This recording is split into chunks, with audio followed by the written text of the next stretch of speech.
Chahut Média. Dans les épisodes précédents. Under Pressure. En 1979, le groupe britannique Queen achète le Mountain Studio, un studio d'enregistrement créé par Alex Grob 4 ans plus tôt et situé dans le casino de Montreux. Studio à vocation commerciale, le Mountain Studio est notamment fréquenté par David Bowie qui y mixe l'album Heroes, puis y enregistre une partie de Lodger. En 1981, Bowie et Queen s'y retrouvent dans des conditions qui ne seront jamais élucidées pour enregistrer un single bizarre, appelé à devenir un tube énorme, Under Pressure. Pour le reste, Bowie et Queen se fréquentent quelquefois chez Claude Nobs, mais bon, rien n'indique une amitié particulière entre ces deux-là. Freddie Mercury. En vrai, on n'imaginait pas s'y intéresser quand on a commencé nos recherches sur Nina puis Bowie. Disons qu'on n'est pas fan hardcore du bonhomme, mais que Freddie s'est imposé dans ce programme. Alors pourquoi ? D'abord parce qu'il revenait souvent dans les discussions qu'on avait avec les témoins de cette époque. Ensuite, parce que dès lors qu'il s'agit des années dorées du Mountain Studio, impossible de faire l'impasse sur Queen, les patrons des lieux.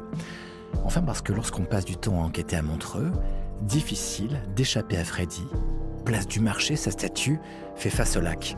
Et chaque 5 septembre, date de son anniversaire, des centaines de fans viennent célébrer sa naissance.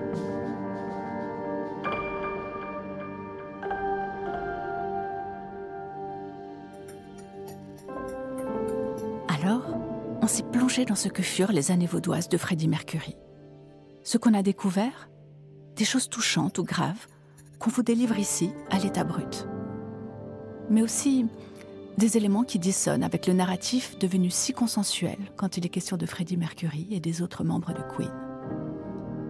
Bienvenue dans Under Pressure, une création originale Chahut Média, David Brin-Lambert et Carole Harary. 7e épisode, à Montreux au Munich, Freddie Mercury redoute l'ennui.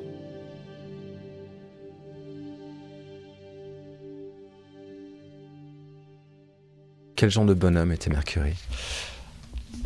Freddie était très discret, un peu timide d'ailleurs, très gentil, une voix très posée, très délicieux comme personnage. Thierry Amsalem, président de la Claude Nobs Foundation, directeur de Montreux Sounds, compagnon de Claude Nobs. Assez effacé, on ne pouvait pas se douter qu'il puisse aussi jouer des personnages sur scène comme ça aussi exubérants, avec une telle énergie.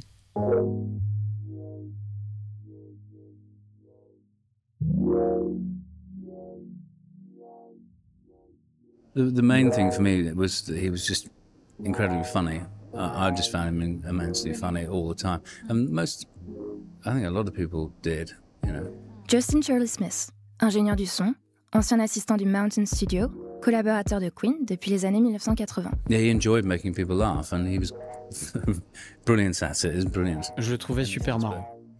Tout le temps. Freddie aimait faire rire les gens. Je ris toujours quand je le vois sur scène. Il a l'air si sérieux, mais en fait il est super marrant. Et il le sait. Il était aussi passionné par la musique et par le processus d'enregistrement.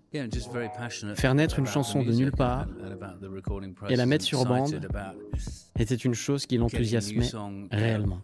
Out of thin air and onto the tape, as we used tape in those days. Well, we can do the start of the story. Queen first came here and actually used the studio in 1978. Peter Freestone, assistant personnel de Freddie Mercury. They had excess money in their bank account. On peut revenir au début de l'histoire.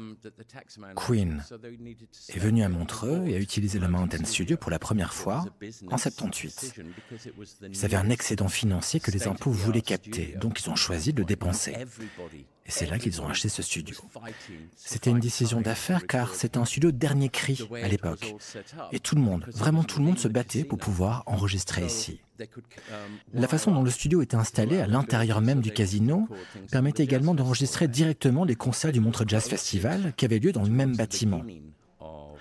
Quand Queen est devenu propriétaire du Mountain Studio, On a demandé à Freddie, ça te fait quoi d'être propriétaire du meilleur studio du monde?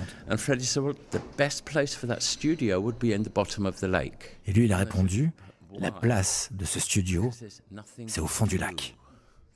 On lui a demandé pourquoi. Il a répondu parce qu'il n'y a rien à faire ici. Et cela, c'était exactement ce que cherchaient la plupart des artistes qui venaient travailler à Montreux.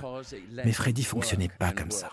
Il avait besoin de divertissement afin de faire jaillir sa créativité. To bring out the creativity, and there was nothing to entertain him.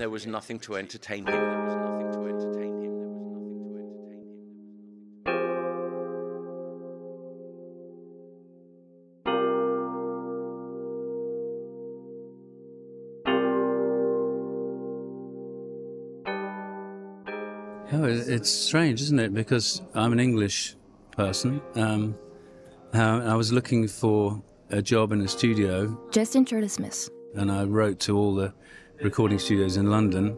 C'est bizarre que j'ai atterri à Montreux, n'est-ce pas? Parce que je suis anglais. À l'époque, je cherchais un boulot dans un studio à Londres. J'étais en contact avec Jim Beach, le manager de Queen, et eux cherchaient quelqu'un, anglais, ou qui parle anglais, pour travailler au Mountain Studio. Donc j'ai eu un entretien et j'ai eu le boulot. J'avais 18 ans, c'était février 1984, et je suis venu ici pour travailler avec Dave Richards, ingénieur du son en chef.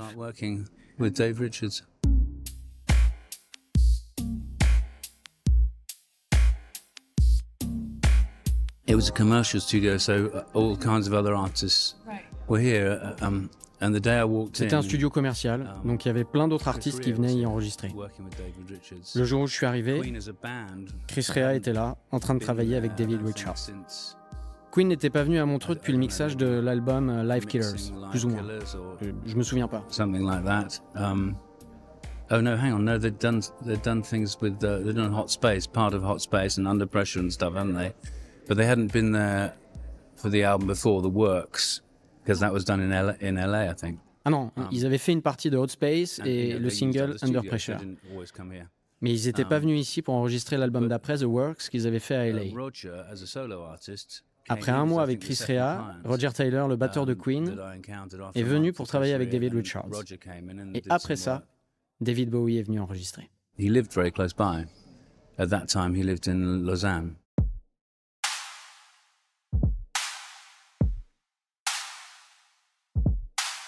Under Pressure. We're talking about 1988, I think, or 89, when they were recording The Miracle. Justin Shirley Smith. They used to come in. I think they felt. Quand ils enregistraient The Miracle, on devait être entre 1988 et 1989. Ils arrivaient et repartaient ensemble. Et je pense qu'ils se sentaient soudés en tant que groupe à cette époque. It's me and David. So there's quite a few people. It's not a big studio. Quand ils arrivaient, ils amenaient leur entourage. Ça faisait pas mal de personnes. Problème, c'était pas un grand studio, donc il était assez bondé parfois. Les sessions avec Queen ne commençaient pas avant le déjeuner, et puis ça durait selon qui avait le plus d'énergie à donner. Souvent on sortait manger dans un restaurant local, à une grande table avec plein de monde, c'était marrant. Et puis souvent on revenait après le dîner et on travaillait jusqu'à tard dans la nuit. It certainly wasn't Freddie in charge, although he's very vocal. But they would all say what they thought. Freddie n'était pas seul aux commandes, même s'il savait se faire entendre. Tous les membres de Queen disaient ce qu'ils pensaient, et ils avaient tous des avis très tranchés, souvent différents. Ils décidaient à la majorité. Ils n'aimaient pas faire de compromis. Le compromis n'était pas considéré comme quelque chose de positif chez Queen. Freddie était la plupart du temps à Munich. Il passait beaucoup de temps à Munich et il venait ici pour enregistrer les voix, mais les trois autres étaient ici, évidemment, Brian, Roger et John. Vicky Voca, collaboratrice de Claude Nobs au sein de WEA, studio manager de Queen aux commandes du Mercury Phoenix Trust. Et ils travaillaient ensemble. Ils discutaient beaucoup, ça parlait beaucoup, ça s'engueulait beaucoup, chacun avait ses opinions. Il faut savoir que ce sont des caractères qui sont très très forts, les quatre. Mais à la fin, voilà, on avait le résultat qu'on avait. C'était...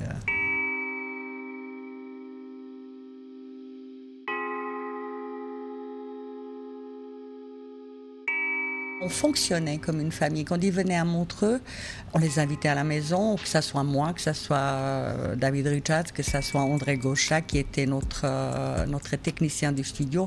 On fonctionnait vraiment comme une famille. On sortait beaucoup ensemble, on vivait ensemble. Il faut savoir que les sessions duraient parfois 18 heures.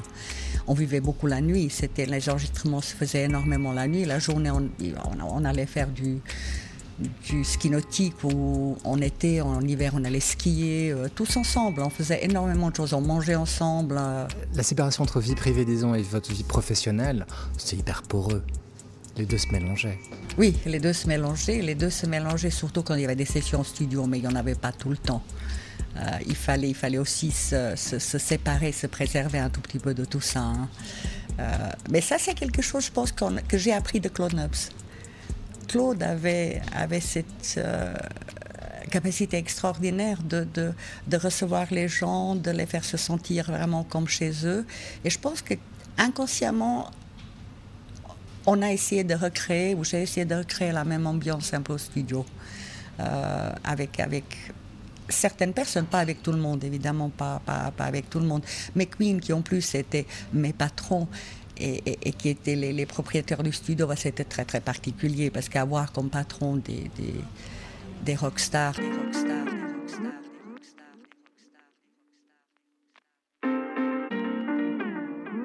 Everybody looks at me on stage and they think that's how I am, like arrogant, and that's the way I know. And when you look at me now, I'm quite boring, really.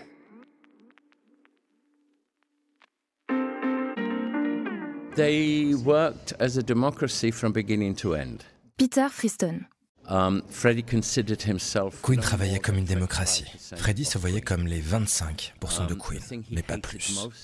Ce qu'il détestait le plus, c'était quand la presse disait Freddie Mercury et son groupe Queen. Parce que c'était pas ça. Queen, c'était 4 membres, à part égale, point barre. Il faut se rappeler que c'est l'un des seuls groupes au monde où chaque membre a eu un numéro 1 au hit parade. Donc chacun d'entre eux était tout aussi important que les autres.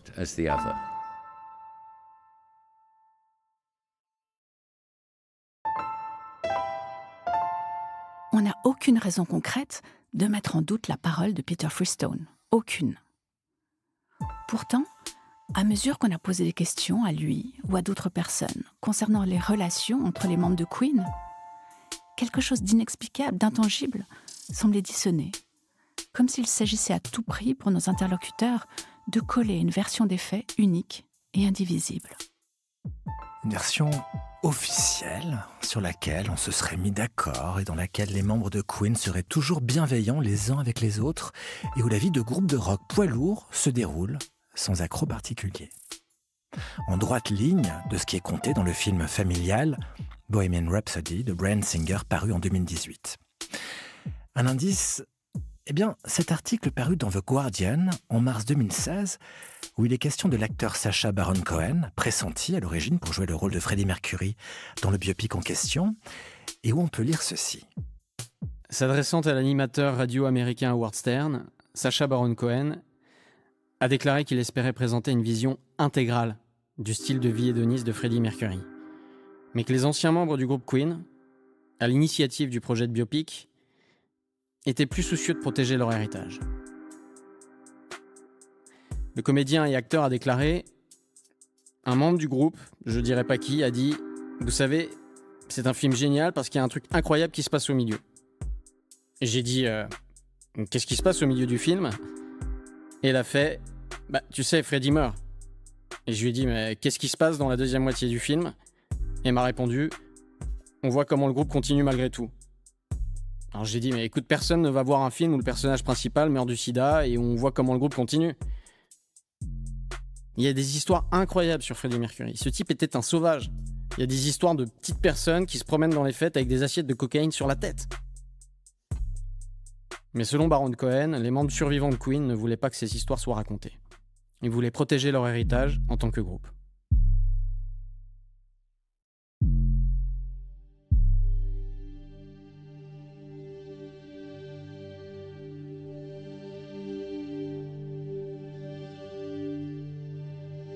Happiness is the most important thing. And if I'm happy, then it shows in my work. And so basically, I just want to be happy and make a lot of money and buy a lot of things.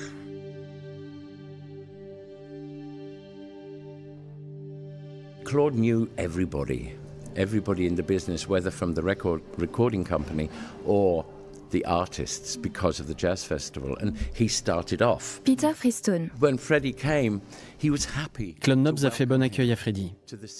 Quand Freddie venait, il était heureux de l'accueillir en ville. Au début, Claude a prêté l'un de ses appartements à Territé à Freddie.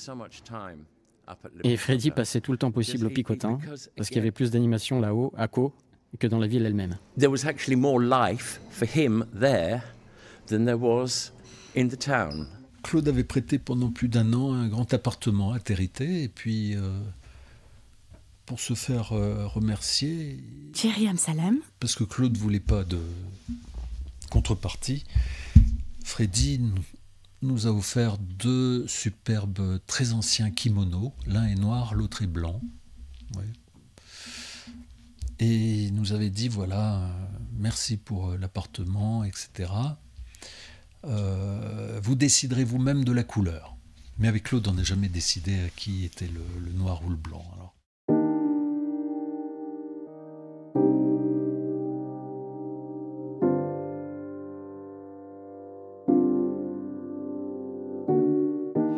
Mais quand je l'ai connu, oui, la maladie était déjà installée. On le voyait pas tellement, mais bon. Et c'était une maladie qui faisait peur. On le savait, mais on n'en parlait pas. Donc à la fois, vous avez un artiste au sommet de sa gloire, et puis qui sait qui va disparaître prochainement. Donc c'est un mélange assez funeste. Alors, il a décidé de s'installer ici Vicky Voca. Quand il est tombé malade. Il est tombé malade et il a été harcelé par la presse anglaise d'une manière qui était ignoble, vraiment. Ça, c'était extrêmement triste. Il ne pouvait plus faire un pas à Londres ou faire quoi que ce soit sans être harcelé. Donc il a décidé de se retirer, et tout d'un coup, lui qui a toujours trouvé ces lieux un peu endormis, un peu trop calme à son goût, est venu ici et a adoré. Les dernières 2 années de sa vie, il les a passées ici à Montreux. Il était en paix, il a adoré ce lieu. Je pense qu'il a toujours aimé, mais il y avait aussi cet attrait pour la vie.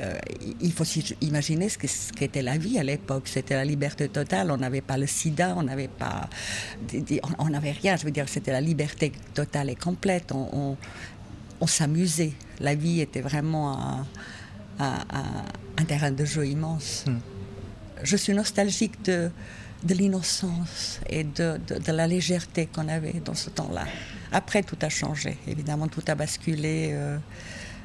Sida est arrivé, on devait faire attention. Je pense que tout ça a apporté, même dans le monde de la musique, ça a apporté une certaine méfiance, un peu une certaine lourdeur aussi. Ouais.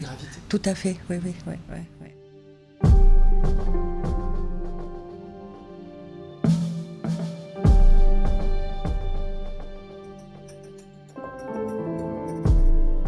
D'abord rétif au charme de Montreux et de sa région, Freddie Mercury va finalement trouver là les ressources nécessaires pour vivre en paix ces dernières années, et cela dans une activité créatrice intense. Le calme du lac, les journées ordinaires, le jardinage et les promenades quotidiennes, aussi la toute dernière session studio de Freddie Mercury, ce sont ces instantanés que notre série documentaire raconte dans son 8e et dernier volet.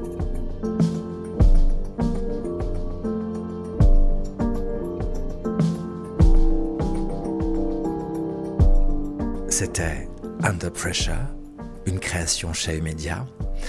Interview et réalisation David Brun-Lambert et Carole Harari. Lecture et doublage Antonin Schopfer et Chloé Lawson. Prise de son studio Alan Mantilleri. La musique originale est de Superpose. Musique éditionnelle et sound design par Lily Bartou Traduction Maruška Vidovic et création graphique Ramon Vallet. Merci à toutes celles et tous ceux qui nous ont aidés durant les mois qu'ont duré cette enquête. Et une salutation toute particulière aux soutiens sans lesquels cette série n'aurait pu exister. Commune de Montreux, Ville de Nyon, État de Vaud, Fondation philanthropique de Famille Sando, Fondation Ernst Gönner. Mais aussi, merci à nos partenaires, Le Temps, Montreux Jazz Artist Foundation, la Claude Nobs Foundation, EPFL, Meta Media Center.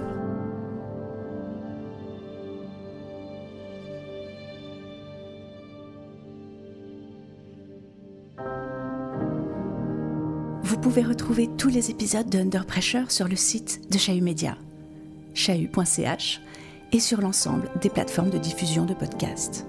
Si vous avez apprécié cette série, dites-le nous avec des étoiles et surtout, merci de la partager.